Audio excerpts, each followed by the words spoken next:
To this day, one of the happiest moments of my life was the day that my firstborn son, Roman, was born. I remember holding him, and it was such a trip looking at this little human in my arms that I helped to create.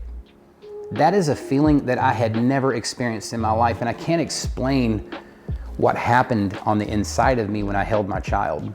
The only thing I know is I'm walking down the hallway to take the baby that just came from my wife to the place where this baby that went through all this trauma and all this growth and the things as a parent that you think of, like, will they live? Will my wife live? Because bringing a baby into this world is a violent thing, and people take it for granted like it's so easy. It's not easy.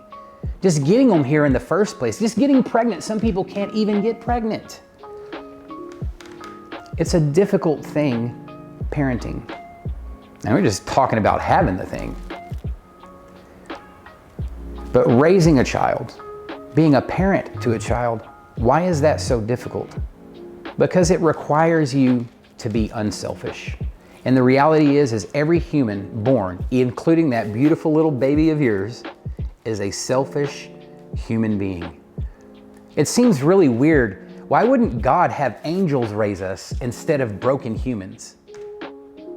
And then that way, when we got to the earth, at least we could be like Adam and Eve, not be screwed up and have to unlearn all the screwed up stuff before we could ever get it right to mess it up in the first place.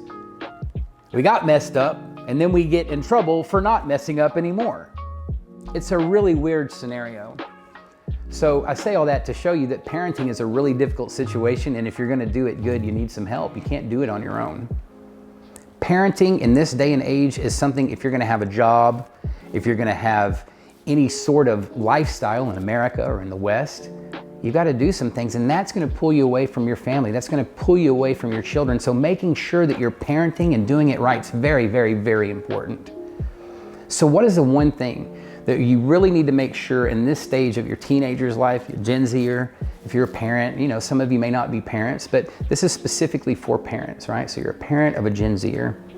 What do you need to do specifically? And this is something that I've seen with leaders and parents of teenagers, of Gen Zers. They try to control their decisions.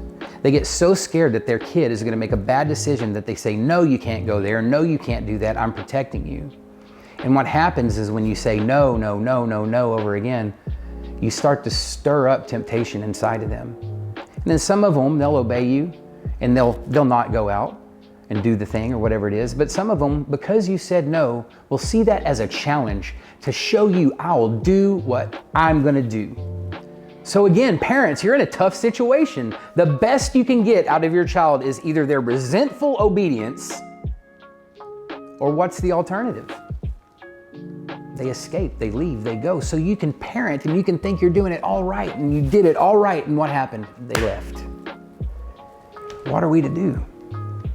We have to view parenting not simply as our duty to control how our children turn out, like there's some reflection on who you are. No, they're their own individual. They have your last name, but they are nothing like you because they are them.